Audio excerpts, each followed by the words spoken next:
Olá, meus irmãos, que a graça e a paz do nosso Senhor e Salvador Jesus estejam com todos, amém? Nós estamos aqui para compartilhar mais uma vez uma palavra da nossa série de mensagens de exposição do livro do Apocalipse. Estamos encerrando a primeira parte do livro, a parte em que Jesus se revela à igreja, e a parte que Jesus mostra que ele tem o conhecimento da igreja. E nessa última mensagem dessa primeira parte do livro do Apocalipse, nós iremos meditar na carta que Cristo enviou à igreja de Laodiceia. Por isso eu convido a você a abrir a Bíblia, em Apocalipse capítulo 3. Nós iremos fazer a leitura do verso de número 14 ao versículo de número 22. Abra sua Bíblia, vamos juntos ler a palavra do Senhor. Diz assim a palavra do Senhor. Ao anjo da igreja em Laodiceia escreva: estas são as palavras do Amém, a testemunha fiel e verdadeira, o soberano da criação de Deus. Conheço as suas obras, sei que você não é frio nem quente. Melhor seria que você fosse frio ou quente. Assim, porque você é morno, não é frio nem quente, estou a ponto de vomitá-lo da minha boca. Você diz: estou rico, adquiri riquezas e não preciso de nada. Não reconhece, porém, que é miserável, digno de compaixão, pobre, cego e que está nu. Dou-lhe este conselho: compre de mim ouro refinado no fogo e você se tornará rico. Compre roupas brancas e vista-se para cobrir a sua vergonhosa nudez. Compre colírio para ungir os seus olhos e poder enxergar. Repreendo e disciplino aqueles que eu amo. Por isso seja diligente e arrependa-se. Eis que estou à porta e bato. Se alguém ouvir a minha voz e abrir a porta, entrarei e cearei com ele e ele comigo. Ao vencedor darei o direito de sentar-se comigo em meu trono, assim como eu também venci, sentei-me com meu Pai em seu trono. Aquele que tem ouvidos, ouça o que o Espírito diz às igrejas. Amém? Que o Senhor possa abençoar o nosso coração à luz de sua palavra. Meus irmãos, nós estamos na última carta que Cristo enviou para as igrejas da Ásia. Estamos aqui, então, encerrando essa primeira parte do livro do Apocalipse, onde Cristo se revela à igreja e revela que ele conhece a igreja, que está no meio da igreja. Essa carta, como as outras, para compreendermos a mensagem com profundidade, aquilo que Cristo realmente quis ensinar à igreja de Laodiceia, é importante compreendermos o contexto, porque é do contexto que nós tiraremos, então, aquilo que Cristo quis ensinar quando ele fala em símbolos. Muito bem, então vamos olhar o contexto da carta de Laodiceia. A cidade de Laodiceia ficava situada no Vale de Licos, numa região da Frígia. Ela foi fundada pelo imperador Antíoco II da Síria no 3º século a.C. e ele fundou essa cidade e deu o nome da sua esposa, Laodiceia. Então ele fez uma homenagem à sua esposa. Seus habitantes, os habitantes da cidade de Laodiceia, eram sírios e judeus que vieram do exílio babilônico. Mais tarde, em 190 a.C., a cidade ficou no meio de grandes rotas comerciais do Oriente e com isso enriqueceu e com isso se tornou uma cidade rica. A economia dessa cidade era muito forte. Laodiceia era famosa por 3 atividades essenciais. A primeira, confecção de roupas e tapetes de lã. Ela tinha, então, uma indústria de roupas e tapetes. Também nessa cidade, ela tinha um fortíssimo centro bancário, com uma reserva fabulosa de dinheiro. E ainda tinha uma escola de medicina que se especializou em fabricar um colírio para curar os olhos. Também tinha um outro detalhe importante nessa cidade que vai nos ajudar a compreender a mensagem de Jesus. A cidade de Laodiceia, embora fosse uma cidade rica, era uma cidade que não tinha água. Era uma cidade que precisava, então, de outras cidades vizinhas para o seu abastecimento. Essa cidade, então, utilizava-se das águas que vinham de Herápolis e que vinha de Colossos. E as águas de Herápolis eram águas quentes. Herápolis era um verdadeiro spa antigo, que tinha águas quentes que eram utilizadas para tratamento de várias doenças. Do lado oposto ficava Colosso. E a cidade de Colosso tinha uma pequena fonte de água mineral, fria, de água fresca, que era boa para beber, que matava a sede. Laodiceia, que ficava então entre essas duas cidades, importava a água dessas cidades. A água quente de Herápolis, quando vinha pelos dutos, pelos canos de barro, chegava em Laodiceia morna. E as águas frias de Colossos, que também vinham por dutos, por canos de barro, quando chegava em Laodiceia, também chegava morna. E essa água morna era uma água intragável. Era uma água que perdia as propriedades que ela tinha nas suas fontes. Em Herápolis, uma água boa, quente, que era um spa, que era tratamento de várias doenças. A água de Colossos, uma água gelada, uma água boa para beber, para matar a sede. Quando elas chegavam em Laodiceia, elas chegavam morna, sem as suas propriedades iniciais. Esse contexto é importante porque Jesus vai se utilizar desse contexto, dessas informações, para falar ao coração da igreja, para transmitir verdades espirituais. Então, a partir desse contexto e à luz da carta que Cristo escreveu, nós podemos aprender algumas coisas. Em primeiro lugar, Jesus é o soberano de toda a criação. O verso 14 diz assim: ao anjo da igreja em Laodiceia, escreva: estas são as palavras do Amém, a testemunha fiel e verdadeira, o soberano da criação de Deus. Cristo se apresenta como o soberano de toda a criação. Ele é o Amém, é a testemunha fiel e verdadeira e o soberano da criação. Por que Cristo se apresenta dessa forma à igreja de Laodiceia? Porque aquela igreja era uma igreja que estava vivendo de forma independente de Cristo. É como se fosse possível o corpo viver sem a cabeça. É como se fosse possível a igreja manter as suas atividades, o seu trabalho, a sua atividade fim, sem depender de Cristo e do Senhor. Veja, isso não é possível. Então Cristo se apresenta como o soberano, aquele que governa sobre todas as coisas, aquele que é o cabeça da igreja, é aquele por quem tudo foi feito e criado e tudo é por ele e para ele. Cristo se apresenta como aquele que tem um domínio de todas as coisas. Ele é o Amém. Amém, nós sabemos que significa assim seja. Ou seja, Cristo está dizendo que o que ele diz, ele não precisa de confirmação. A sua palavra é a verdade no sentido mais absoluto desta palavra. Cristo é a verdade. Cristo não somente promete, mas ele mesmo é a promessa e o cumprimento da promessa. Ele é a testemunha fiel e verdadeira. Para uma igreja que era infiel, Cristo se apresenta como fiel. Para uma igreja que vivia uma mentira, Cristo se apresenta como a verdade. Ele é o soberano da criação. A palavra de Deus deixa isso muito clara. Por exemplo, em João capítulo 1, no verso 3, a Bíblia diz que todas as coisas foram feitas por intermédio dele e sem ele nada que foi feito se fez. No próprio Apocalipse, no capítulo 1, verso 8, ele diz: eu sou o alfa e o ômega, eu sou o princípio e o fim. Então Cristo se apresenta como soberano de toda a criação. Muito bem, o que nós podemos aprender então com a igreja de Laodiceia? Em segundo lugar, a igreja pode se tornar inútil. A igreja pode se tornar inútil.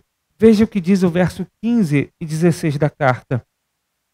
conheço as suas obras, sei que você não é frio nem quente. Melhor seria que você fosse frio ou quente. Assim, porque você é morno, não é frio nem quente, estou a ponto de vomitá-lo da minha boca. Jesus conhece a igreja, conhece as obras da igreja, e aqui, para esta igreja, Cristo não destaca nenhuma virtude. A igreja de Laodiceia estava dando náusea a Cristo, porque uma igreja, quando perde o sentido de ser igreja, ela se torna inútil.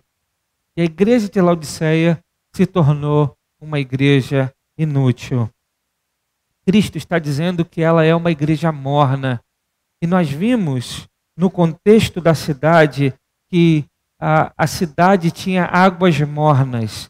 Cristo então vai usar esses elementos culturais para ensinar, para trazer uma aplicação espiritual para a vida daquela igreja.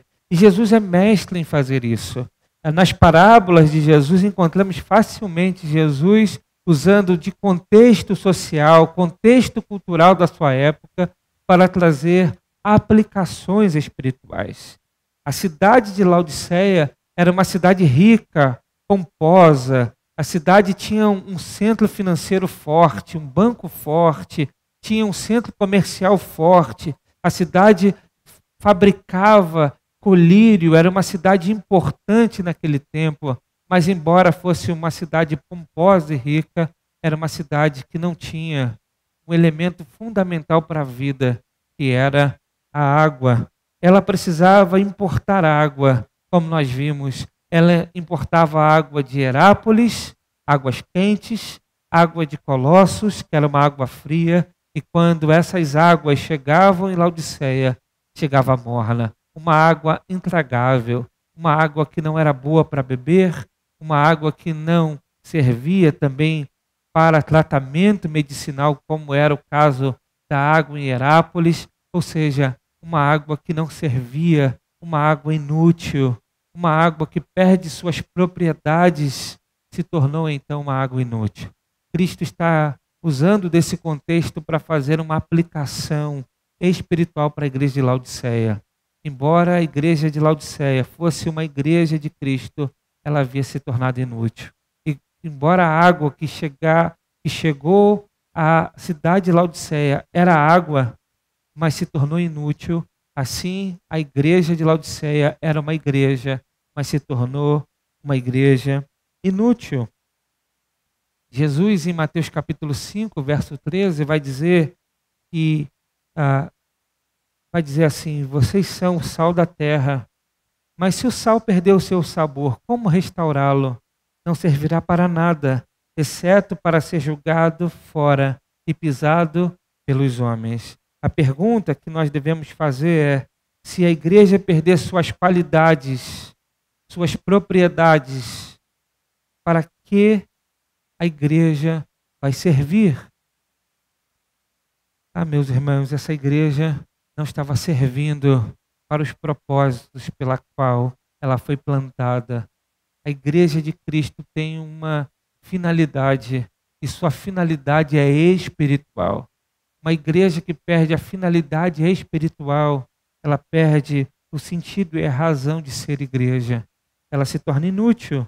Essa igreja estava dando tanto desgosto a Jesus, ele disse que tinha vontade de vomitá-la. Jesus estava dizendo àquela igreja que a amava, mas que ela estava provocando tristeza. Muito bem, uma igreja pode se tornar inútil quando ela perde a razão de ser igreja. A grande aplicação que nós podemos trazer ao nosso coração é: como igreja local, será que nós estamos realizando a obra que Jesus espera que nós realizemos como igreja de Jesus? Será que nós estamos, de fato, realizando uma obra espiritual? Será que nós estamos, de fato, sendo sal da terra, luz do mundo? Será que nós, de fato, estamos sendo embaixadores de Cristo na terra?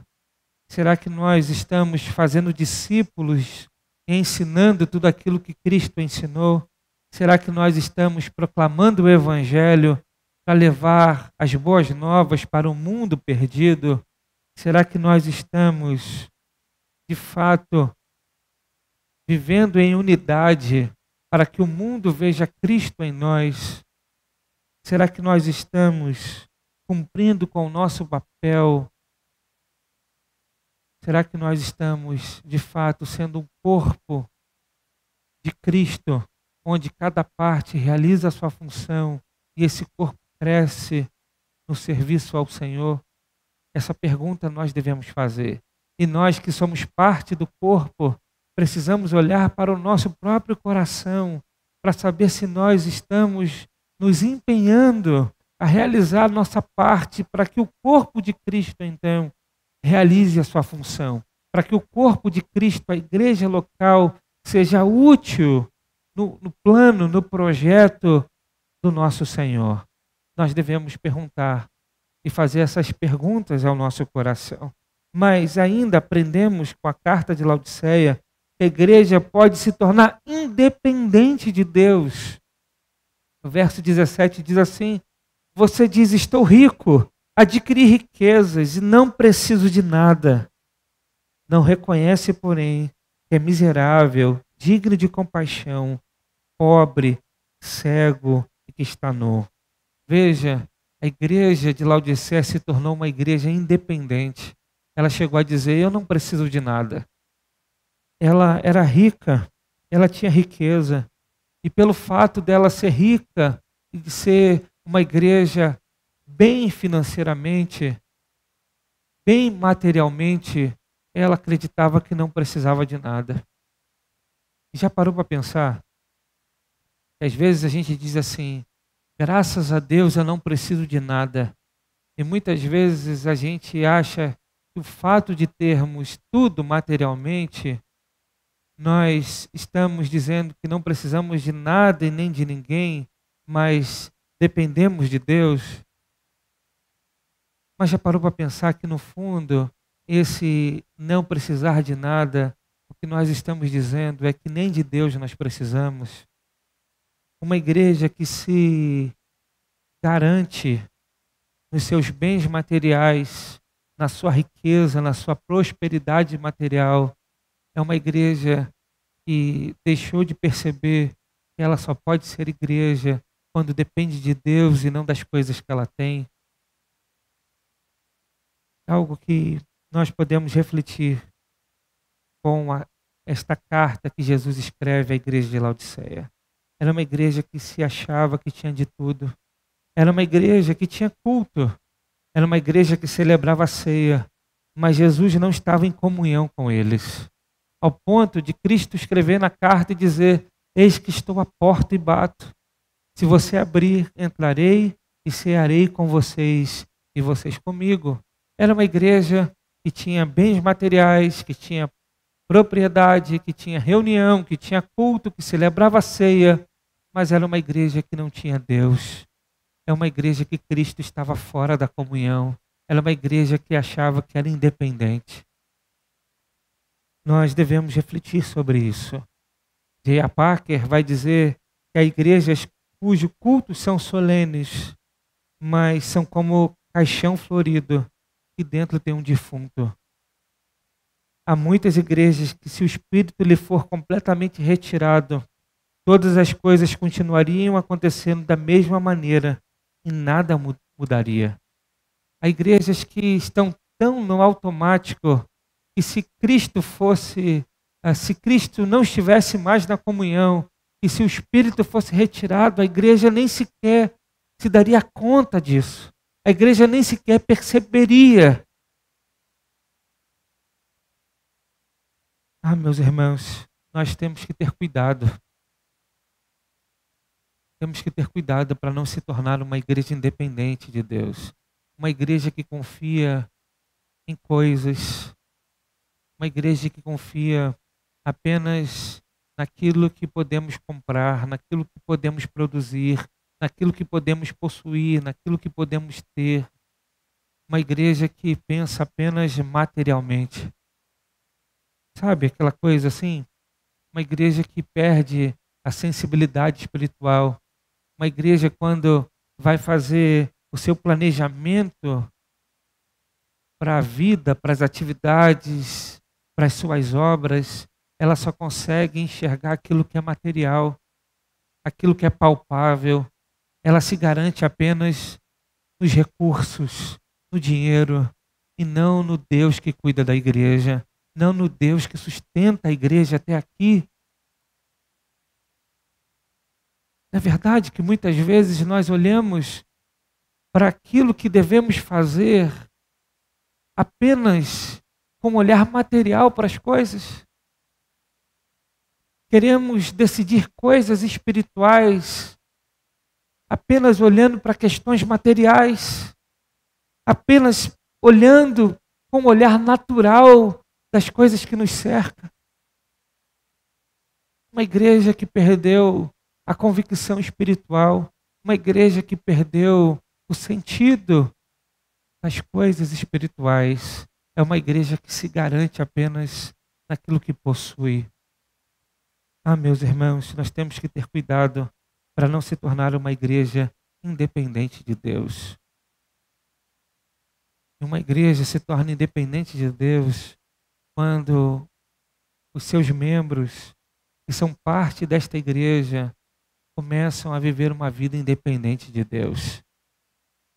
Então, a aplicação e a reflexão que nós devemos fazer nesse ponto é: será que nós vivemos uma dependência de Deus?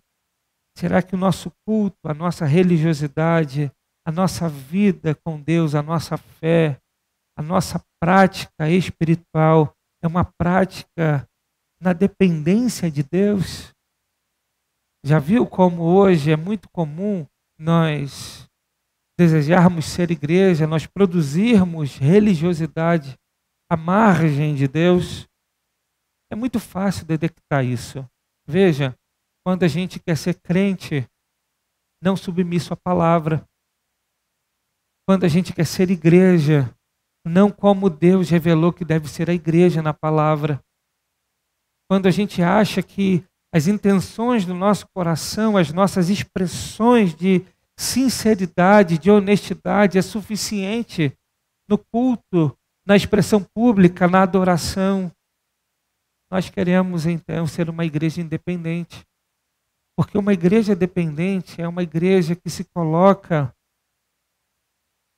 debaixo da orientação do seu Senhor. É uma igreja que é governada por Cristo, que é o cabeça. E como Cristo governa a igreja? Por meio da palavra.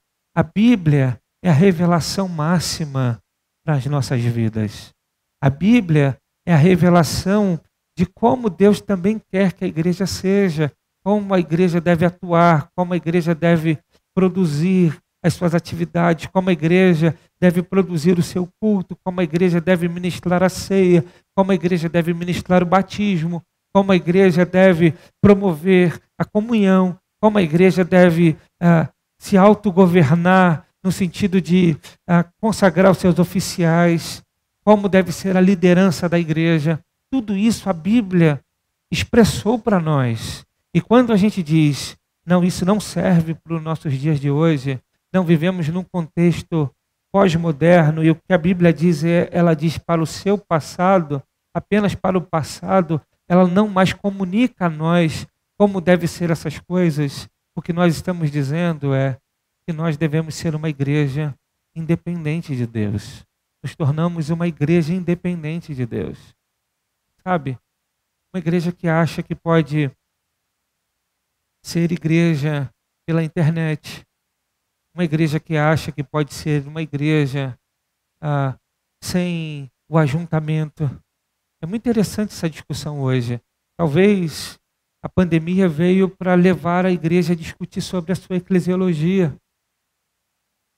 para que a igreja pudesse aprofundar o conceito do que é ser igreja. Muitos estão confusos hoje e não sabem o que de fato é ser igreja. Quando a gente diz assim, a igreja não é o templo. Não, a igreja tem o templo para se reunir aqui. A igreja, então, é o ajuntamento de pessoas, é o corpo de Cristo. Mas o fato da igreja não ser o templo não significa que eu sou igreja à margem dos meus irmãos. Perceba? Porque eu sou parte apenas do corpo, eu não sou igreja sozinho. Todas as vezes que a Bíblia diz que nós somos o templo do Espírito Santo, que nós somos a igreja de Cristo, não está no singular, não está individualizando, mas está dizendo que a igreja é a coletividade, é a comunhão dos santos. Nós não somos santo, nós somos santos. É os santos reunidos. É aqueles que foram separados para adoração, aqueles que foram separados para servir a Deus. Então não há uma igreja à margem. É por isso que nós temos que estar fazendo parte de uma igreja local, de uma comunidade local. Não é para ter um templo para se reunir, mas é para que eu possa edificar a vida do meu irmão e o meu irmão edificar a minha vida, para que nós possamos exortar uns aos outros, para que nós possamos auxiliar uns aos outros mutuamente. Então não dá para ser uma igreja à parte, não dá para ser um discípulo sozinho, não dá para ser um servo sozinho. Perceba? Então, meus irmãos, nós devemos ter cuidado para não nos tornarmos uma igreja independente de Deus. A igreja de Laodiceia dizia: eu sou rico, eu sou rica, eu não preciso de mais nada. E talvez a gente está dizendo a mesma coisa com outras palavras. Eu tenho a Bíblia, eu tenho os louvores no YouTube, eu tenho palavras no YouTube, eu posso ler a Bíblia e pregar a Bíblia. Eu tenho aqui minha família para eu me reunir. 2 e 3 reunidos, Jesus está presente. Aqui, ó. Tem eu, minha esposa, meus filhos, está todo mundo aqui presente. Então eu posso ser igreja. O que a gente está dizendo? Eu posso ser uma igreja independente de Deus. Porque quando eu sou uma igreja independente do corpo, eu sou independente de Cristo. Veja, porque há uma ligação que não pode ser separada. Cristo é o cabeça, a igreja é o corpo. Cristo é o noivo, a igreja é a noiva. Não dá para separar. Perceba? Aquilo que Deus uniu, um homem não pode separar. Portanto, meus irmãos, parece que na espiritualidade moderna a gente consegue divorciar o noivo da noiva, o Cristo da igreja. E não é possível haver esse divórcio. Não é possível. Quando a gente quer viver à margem da igreja, a gente está vivendo uma espiritualidade independente. E quando isso acontece, na verdade é uma indicação que nós somos pobres espiritualmente, que nós estamos cegos espiritualmente, e pior, isso expõe a nudez do nosso coração, o pecado do nosso coração. Viver à margem, viver independente, é demonstração clara do pecado que ainda habita em nós. O pecado de falta de submissão, de dependência, de humildade.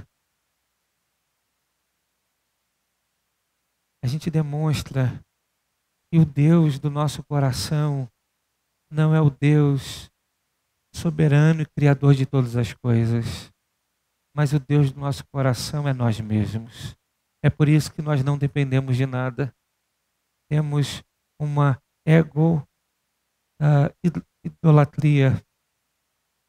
Não é uma adoração a Deus, mas uma adoração de nós mesmos. Por isso, meus irmãos, nós devemos ter muito cuidado para não nos tornarmos uma igreja inútil, independente. E isso é possível, foi possível com a igreja de Laodiceia. A igreja achava que era rica, mas na verdade era pobre, cega espiritualmente e estava nu. O que fazer então para que a igreja possa voltar a ser uma igreja agradável a Deus, uma igreja dependente de Deus, uma igreja útil? O que a igreja deve fazer? Jesus Cristo não apenas demonstra os erros da igreja de Laodiceia, mas ele aponta o caminho para que essa igreja possa voltar a ser uma igreja dependente, possa ser uma igreja útil novamente. Cristo aponta o caminho e ele vai dizer, então, que nós, se estivermos numa condição assim, devemos voltar para ele. A igreja de Laodiceia deveria voltar para Cristo. O verso 18 diz: dou-lhe este conselho: compre em mim ouro refinado no fogo, e você se tornará rico. Compre roupas brancas e vista-se para cobrir a sua vergonhosa nudez. Compre colírio para ungir os seus olhos e poder enxergar.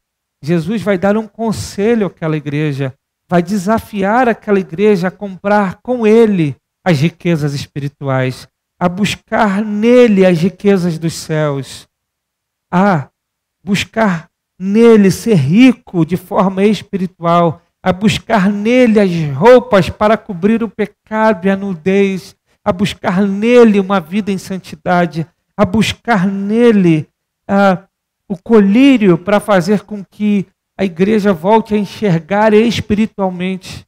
O que Cristo está fazendo, mais uma vez, é conexão com o contexto cultural da cidade, para que a igreja pudesse entender a profundidade de sua mensagem. Jesus está dizendo, está vendo a igreja? A igreja ela busca o colírio para a cegueira dos olhos, a igreja busca comprar a roupa para cobrir a nudez, a igreja busca o banco para fazer negócios e para o seu enriquecimento. Muito bem, está vendo como a igreja faz, como o cidadão de Laodiceia faz esse movimento normalmente? Muito bem, a igreja precisa fazer esse movimento agora espiritualmente. A igreja precisa vir a mim para ser rica espiritualmente. A igreja precisa vir a mim para ser uma igreja santificada. A igreja precisa vir a mim para ter discernimento espiritual. Porque uma igreja que se torna inútil, independente de Deus, é uma igreja que está cega espiritualmente, é uma igreja que demonstra que está vivendo em pecado, é uma igreja que demonstra que está pobre espiritualmente. Então o que a igreja deve fazer? Se voltar para Cristo, ouvir o conselho de Jesus e se voltar para Ele. A igreja deve então aceitar a disciplina de Cristo e se arrepender. O verso de número 19 vai dizer: repreendo e disciplino aqueles que eu amo, por isso seja diligente e arrependa-se. Cristo então diz: olha, eu estou dizendo isso para vocês, eu estou apontando os erros de vocês, e apontando o caminho que vocês devem trilhar para mudar de atitude, para voltar a ser uma igreja útil, porque eu amo vocês. Aceite a minha disciplina, porque eu amo aqueles que eu disciplino. Eu amo vocês. Cristo demonstra o seu amor pela igreja de Laodiceia. Cristo está demonstrando, então, quando ele tem palavras de exortação, essas palavras são para corrigir rota, porque ele ama a igreja. Porque ele ama a igreja. Então, meu irmão, minha irmã, quando você for confrontado com a palavra de Deus, entenda que Deus ama você. Entenda que Cristo não quer restringir a tua liberdade. Pelo contrário, Cristo quer transformar você numa igreja útil, numa igreja que é dependente dele. Cristo quer transformar todos nós a cada dia para fazer com que nós nos tornemos uma igreja cada vez mais afiada a cumprir os propósitos que ele estabeleceu para nós como corpo de Cristo, como igreja local. Portanto, Cristo, ele disciplina aquele que ele ama. E muitos que não querem serem exortados, que estão cansados de serem exortados, que não querem que as pessoas olhem os seus erros, que não querem serem julgados, preferem buscar o caminho de caminhar sozinhos, preferem buscar o caminho de não estar associado a uma igreja, preferem não estar mais em comunhão com os irmãos, porque querem caminhar a partir da sua própria consciência, a partir da sua própria visão, a partir das suas convicções, a partir dos seus desejos, das inclinações do seu coração. Cristo não espera isso de nós. Cristo espera que nós nos voltemos para Ele, aceitemos a sua palavra de disciplina para gerar em nosso coração o arrependimento. Cristo pede para que a igreja possa ouvir o seu conselho, para que a igreja possa ouvir a sua voz, para que a igreja possa ouvir a voz do Espírito Santo. O verso 20 a 22 vai dizer: eis que estou à porta e bato. Se alguém ouvir a minha voz e abrir a porta, entrarei e cearei com ele e ele comigo. Ao vencedor darei o direito de assentar-se comigo em meu trono, assim como eu também venci e sentei-me com meu Pai em seu trono. Aquele que tem ouvidos, ouça o que o Espírito diz às igrejas. O que Jesus está chamando a igreja de Laodiceia a fazer é ouvir a sua voz. Ele está à porta e bate. Cristo chama a igreja a profunda comunhão com Ele agora, e uma comunhão que aponta para a eternidade. O texto aqui não é um texto para não crentes. Cristo não está à porta e bate aqui ao coração do não crente. Cristo está à porta e bate ao coração do crente. A porta da igreja, a porta do seu coração. Cristo está então chamando a igreja à comunhão com Ele. A imagem aqui é da igreja reunida em culto, celebrando a ceia, e Cristo não está na comunhão, Cristo não está no meio do candeeiro, Cristo está à porta e bate. Se a igreja abrir a porta, Ele entrará e ceará com a igreja e a igreja com Ele. E como a igreja abre a porta? Se arrependendo de uma vida independente, se arrependendo dos seus maus caminhos e se voltando para Cristo, reconhecendo que Ele é o cabeça da igreja. E como a igreja abre essa porta? Ela abre a porta quando ela reconhece que está pobre, quando ela reconhece que está cega, quando ela reconhece a pecaminosidade do seu coração. Então, quando ela se volta para Cristo para buscar as riquezas espirituais, quando ela se volta para Cristo para cobrir a sua nudez e vestir roupas brancas de santidade, quando ela se volta para Cristo para ter colírio espiritual, para poder enxergar a vida, o mundo, a partir do olhar do Espírito, a partir de um olhar espiritual. A igreja precisa se voltar para Cristo, para ter comunhão verdadeira, uma comunhão que começa hoje e aponta para a eternidade. É interessante observar que depois de exortar a igreja, Jesus convida a igreja a uma profunda comunhão. Veja como isso é interessante. Jesus está do lado de fora e quer entrar para viver uma comunhão com aquela igreja que estava no início provocando-lhe náusea, mas se a igreja se arrependesse e abrisse a porta a Jesus, Jesus entraria para um banquete espiritual com aquela igreja. E Jesus ainda promete um lugar nobre ao seu lado na eternidade para quem vencesse. Jesus promete então que a igreja sentaria juntamente com Ele em tronos. Veja, a comunhão que Cristo está propondo começa agora, mas que aponta para uma comunhão eterna.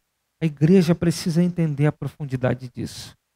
Aqui então, meus irmãos, se encerra a primeira visão de João no Apocalipse. Essa primeira visão é a visão de Jesus no meio da igreja. É Jesus mostrando que conhece a igreja, suas lutas, suas dificuldades, suas obras, sua fidelidade, seus pecados.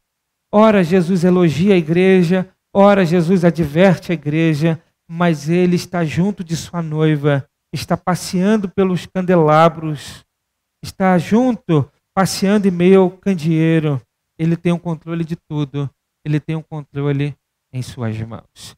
Cristo conhece a igreja Cristo conhece cada um de nós. Cristo conhece a cada um que professa a fé. Cristo conhece o nosso coração. Meus irmãos, diante de uma carta como essa, nós devemos refletir e olhar para dentro do nosso coração. Como nós devemos viver a nossa fé? Será que nós estamos sendo útil ao reino, ao corpo de Cristo, realizando a obra que Deus confiou a nós? Será que nós estamos vivendo uma fé, uma espiritualidade dependente de Cristo, conforme a vontade de Deus, conforme a palavra do Senhor? Ou nós estamos desenvolvendo a nossa espiritualidade de forma independente? Essas perguntas nós devemos fazer ao nosso coração. Que Deus nos abençoe, que Ele nos leve à reflexão, que Ele nos leve e nos conduza aos seus pés, a Ele mesmo, para que possamos nele encontrar espiritualidade. Que Deus nos abençoe, paz e graça a todos, em nome de Jesus.